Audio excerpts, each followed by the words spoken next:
Nagbabalik po kayo sa Laban ng Lahi para makita kung paano ginawa sangkalan nitong si Brian Viloria ang mukha nito pong si Omar Nino Romero up against the ropes. Again, yung pasensya ni Brian Viloria, gusto niya dito methodikal ang paraan ng kanyang paggigiba dito kay Omar Nino Romero. Wala kita natin sa round number 5. Two things na ginawa ni Brian Viloria. Una-una, nilapit niya si Romero dun sa pantanlubid para hindi makagalaw. At pangalawa, yung two-fisted attack na sinasabi natin na kailangan ni Brian. Not only with a left hook but also with a right hook.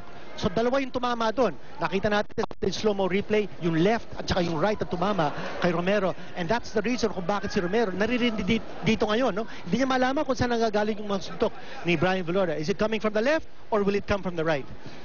Working on a double jab is Brian Viloria. Waiting to launch yung perfect time no, to launch his right. I think nakuha na ni Brian ang kanyang timing dito. No? You notice, pag-lunge ni Romero with that left jab, nasusundan na ni Brian ng kanyang counter left as well.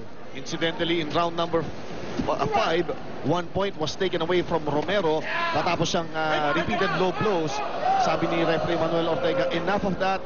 At ang low blow na yan ay binigyan ng isang deduction si Romero. So that round 5 will go down as a 10-8 round for Brian Viloria. Actually, nag-low blow na naman si Romero. Medyo maruming maglaro ito si Romero. Pag alam niyang nagtatagilid ang kanyang bangka o kanyang sinasakyan, yun ang gagawin niya. But he is sneaking in jabs after jabs kontra kay Brian Viloria dito. And Brian just waiting again for the counter. He digs to the body and hits Romero. And again, that jab, it's a sharp jab coming from Brian Viloria. Para nakikita ko dito, binebait ni Brian na pumasok si Romero so that he can get his distance. Yung kanan na yun, pagpasok ni Romero, nandun, nakaabang. Oh. And twice nakita natin sa laban na ito na rock nitong si Brian Viloria, itong si Omar Nino Romero. At napansin natin, Chino, no?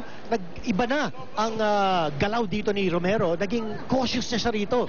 Gusto ko in the first 2 rounds, very aggressive siya pumapasok. Ngayon, parang naging cautious na, no? Now he's being very careful, very defensive. Ang style na pinapakita ngayon ni Romero.